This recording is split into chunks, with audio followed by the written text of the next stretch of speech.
Hello दोस्तों, राधे राधे। आज हम सुनेंगे साईं बाबा की एक कथा। साईं बाबा का न्याय।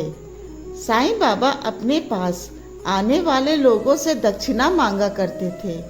प्रायः दक्षिणा के रूप में वे सिर्फ 2 या 3 रुपए मांगा करते थे।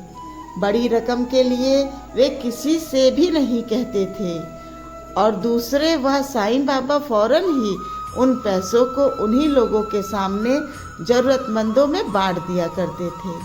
वह अपने पास कभी कुछ नहीं रखते थे।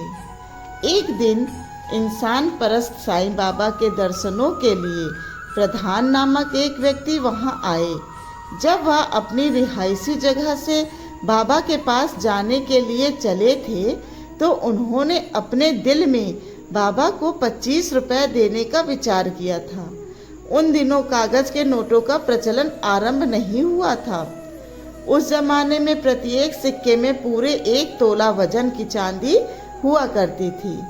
प्रधान को लगा कि चांदी के सिक्के बाबा को अर्पित करने के बजाय क्यों ना बाबा को एक सोने की असरफी दे दी जाए। उसने बाबा को सोने की असरफी दी तो बाबा ने असरफी को उलट पुलट कर देखा और कहा, यह क्या है भाई? ऐसा सिक्का तो मैं पहली बार देख रहा हूँ। बाबा, यह सिक्का सोने का है। बाबा के पास बैठे एक व्यक्ति ने बताया, मुझे इसकी जरूरत नहीं। बाबा बोले, तुम्हें जो कुछ भी दक्षिणा देनी हो रुपयों में के रूप में दो। एक अन्य व्यक्ति ने पूछा, बाबा क्या आप इसका मूल्य जानते हैं? क्या है इसका मूल्य?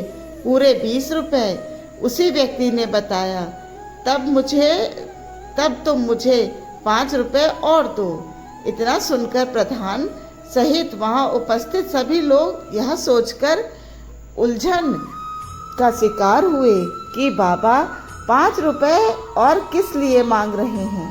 प्रधान को सोचकर विचार देखकर बाबा बोले, मुझे 5 रुपए दे दो, फिर उसके बाद चाहे जितना ही सोचते रहना।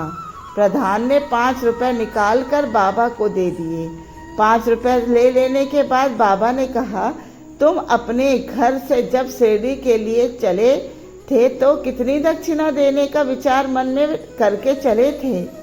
उस समय तुमने दक्षिणा के रूप में 25 रुपए देने का इरादा बनाया था।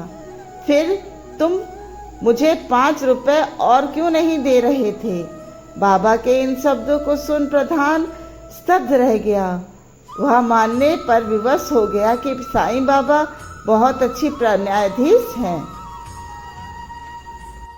धन्यवाद। अगर आपको मेरी कहानियाँ अच्छी लगती हैं तो मेरे चैनल को लाइक करिए, शेयर करिए और सब्सक्राइब करिए।